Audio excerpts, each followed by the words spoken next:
নমস্কার বন্ধুরা, education culture YouTube চ্যানেলে তোমাদের প্রত্যেককে স্বাগতম। তো তোমরা যারা West Bengal state council of technical and vocational education and skill ডেভেলপমেন্টের আন্ডারে বিভিন্ন টেকনিক্যাল কোর্সেস রয়েছো ডিপ্লোমার ক্ষেত্রে, তো তোমাদের যে অড সেমিস্টার এক্সামিনেশান কন্ডাক্ট করা হয়েছিল ডিপ্লোমা থার্ড এবং ফিফথ সেমিস্টারের জন্য, সেটা কন্ডাক্ট করা হয়েছিল ডিসেম্বর 2024-এ। তো তোমাদের রেজাল্ট কখন বেরোবে সেটা নিয়ে তোমাদের মনে কিন্তু বিস্তর একটা প্রশ্নবাণ রয়েছে যে দাদা আমাদের রেজাল্ট কবে আউট হবে। তো দেখো, তোমাদের যেটা রেজাল্টের জন্য যে কপি চেকিং প্রসেস এবং তারপর অনলাইনে মার্কস আপলোডিংয়ের প্রসেস সেটা কিন্তু চলছে। এবার তোমরা জানো যে অলরেডি এর আগের ভিডিওগুলোতে আমি তোমাদের নোটিশ দিয়েছিলাম যে 11 তারিখ আজ তোমাদের যে মার্কস সাবমিশনের কিন্তু লাস্ট ডেট বলা হয়েছে স্টেট কাউন্সিলের পক্ষ থেকে, এবং তোমাদের স্ক্রুটিনাইজড মার্কস আপলোডিংয়ের লাস্ট ডেট ছিল 8ই ফেব্রুয়ারি 2025। তবে তোমরা জানো যে ওয়েস্ট বেঙ্গল স্টেট কাউন্সিলের আন্ডারে যে বিভিন্ন কলেজগুলি রয়েছে এবং তার স্যারেরা রয়েছেন, তারা কখনোই তাদের যে মার্কস আপলোডিংয়ের প্রসেসটা একবারে কমপ্লিট করতে পারেন না। প্রথমে তোমাদের ডেটটা ছিল 5ই ফেব্রুয়ারি 2025, সেটা এক্সটেন্ড করে করা হয় 11ই ফেব্রুয়ারি। এখনও আমার যেটা মনে হচ্ছে যে এই ডেটটা কিন্তু আরও একবার এক্সটেন্ড হবেই, অর্থাৎ এই ডেটটা এক্সটেন্ড হয়ে 18 তারিখ বা 20 তারিখ পর্যন্তও কিন্তু হতে পারে। আমি তোমাদের সাথে এটা শেয়ার করছি।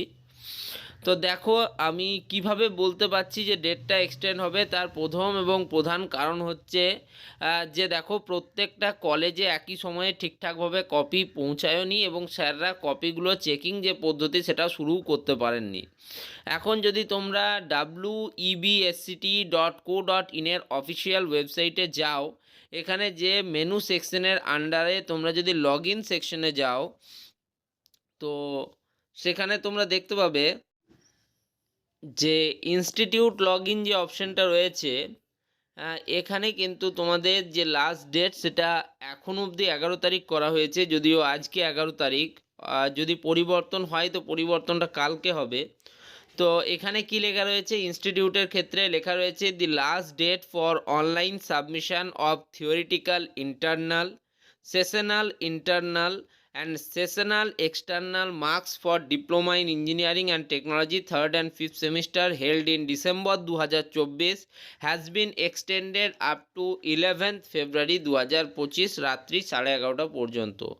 তার মানে আমাদেরকে কিন্তু আজকে রাত্রি 11:30 অবধি ওয়েট করতে হবে যে মার্কস আপলোডিংয়ের ডেট তোমাদের এক্সটেন্ড হচ্ছে কি না। যদিও আমার কিন্তু দৃঢ়ভাবে মনে হচ্ছে যে ডেট কিন্তু পরিবর্তন হবে, আবার এক্সটেন্ডের একটা সম্ভাবনা রয়েছে। তো দেখা যাক সেটা কি হচ্ছে। এটা হচ্ছে তোমাদের কলেজের বা ইনস্টিটিউটের ক্ষেত্রে যারা তোমাদের থিওরিটিক্যাল ইন্টারনাল, সেশনাল ইন্টারনাল এবং সেশনাল এক্সটার্নাল মার্কস প্রোভাইড করবে। একইভাবে তোমাদের যারা ইভ্যালুয়েটার স্যারেরা রয়েছেন, অর্থাৎ যারা স্যাররা কপি চেক করবেন, তাদের পোর্টালেও কিন্তু এখনও অবধি থিওরিটিক্যাল এক্সটার্নালের যে লাস্ট ডেট সেটা কিন্তু এই 11 তারিখই করা রয়েছে, অর্থাৎ আজ। তার মানে যদি খাতায় কলমে বলতে যায়, আজকের দিনটা কিন্তু খুব ইম্পর্টেন্ট, যেহেতু মানে WBSCT হিসেবে আজকে হচ্ছে তোমাদের লাস্ট ডেট, যেদিন কিন্তু তোমাদের মার্কস আপলোডিং বা অনলাইন সাবমিশন অফ মার্কস হবে। ওকে, তো আশা করি তোমাদের এই ডেটটা এক্সটেন্ড হবে। যদি নাও হয়, যদি ডেট এক্সটেন্ড নাও হয়, তাহলেও তোমাদের রেজাল্ট বেরোতে মোটামুটি আরও তোমরা 12 থেকে 13 দিন মতো ধরে নিতে পারো, বা কোনো ক্ষেত্রে 15 দিন। সেক্ষেত্রে আমি তোমাদের যেটা বলেছি যে মার্চের ফার্স্ট উইক বা প্রথম 10 দিনের মধ্যে রেজাল্ট বেরোবার যে সম্ভাবনা সেটা কিন্তু সব থেকে বেশি। আগে রেজাল্ট বেরোলে তো ভালোই, কিন্তু সেই রেজাল্ট কিন্তু আমি জানি যে মার্চেই বেরোবে, তার আগে কিন্তু রেজাল্ট বেরোবে না। তো যাই হোক, আশা করি তোমরা এই ভিডিও থেকে তোমাদের রেজাল্ট বেরোবার কবে মোটামুটি বেরোতে পারবে সেটা জানতে পারলে, এবং একইভাবে তোমাদের ডেট এক্সটেন্ড হবে কিনা সেই বিষয়টাও ক্লিয়ার হলো। এই ভিডিওতে আমি শুধুমাত্র ডিপ্লোমা 3rd এবং 5th সেমিস্টারের যে রেজাল্ট তার বিষয়ে কথা বললাম। ডিপ্লোমার 1st সেমিস্টারের রেজাল্টের বিষয়ে কিন্তু কথা বলিনি, সে বিষয়ে কিন্তু আলাদা আরও ভিডিও আসবে, তো সেখান থেকে তোমরা দেখে নিও। এই ভিডিওটা এখানেই শেষ করছি, ধন্যবাদ।